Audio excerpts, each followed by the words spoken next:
and welcome to the show. Now, the past week or so has been a typically tense one inside Iraq.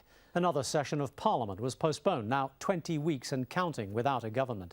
40 people were killed in Karbala, just one of the many reminders that sectarian tension is still taking a deadly toll. And a new study has shown that $8.6 billion that was supposed to help rebuild the country simply disappeared into the pockets of persons unknown. But amid all these depressing events, there was yet another item of news that was little reported, but which in many ways is more important to the population because it concerns the one thing that's almost guaranteed to unite all Iraqis.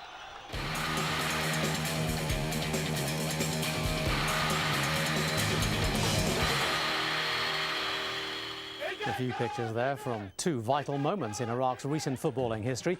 The game against Palestine, the first in Baghdad since the fall of Saddam Hussein, and winning the Asian Cup in 2007.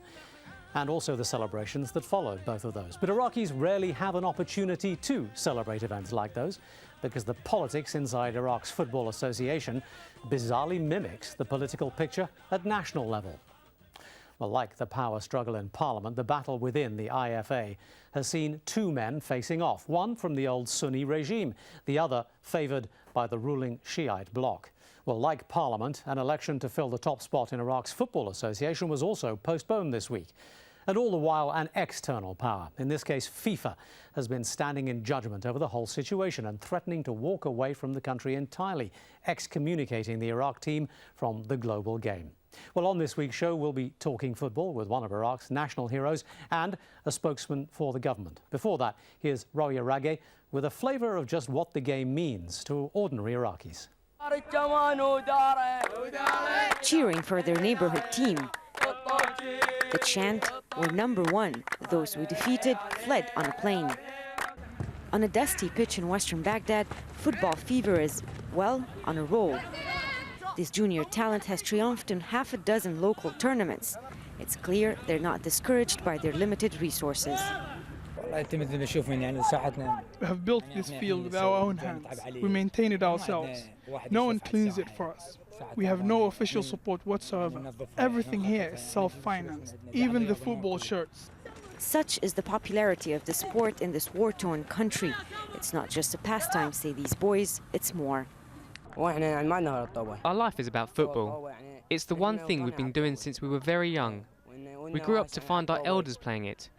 It's what unites the entire neighbourhood. Since the 2003 US-led invasion of Iraq, football has arguably been the one unifying factor and perhaps the only source of national pride and joy. But it hasn't been easy for Iraqi athletes to compete in any sport. Players, coaches and officials have been threatened, kidnapped and killed, all throughout the sectarian violence that gripped the country between 2006 and 2008.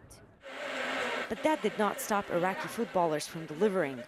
Emerging as a regional powerhouse following the fall of Saddam Hussein, the team achieved great success, even bringing home the Asia Cup in 2007. Victories that gave Iraqis moments of happiness during some of their bleakest years of sectarian fighting. And though much of that fighting has subsided, Iraq's Football Association today is embroiled in another conflict of its own.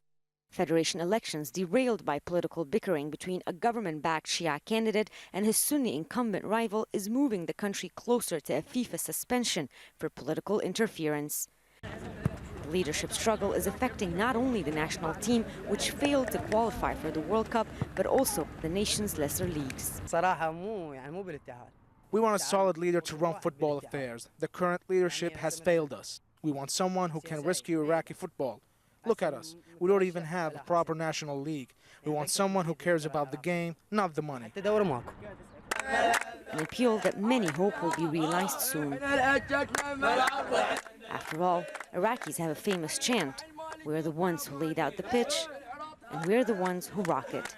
Rawia Rage for Inside Iraq.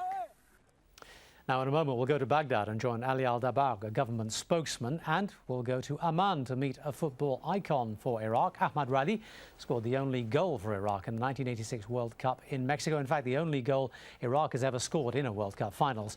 And here in the studio, sports journalist with Al Jazeera, Ammar Nameh. And Ammar, let's begin with you, if we could.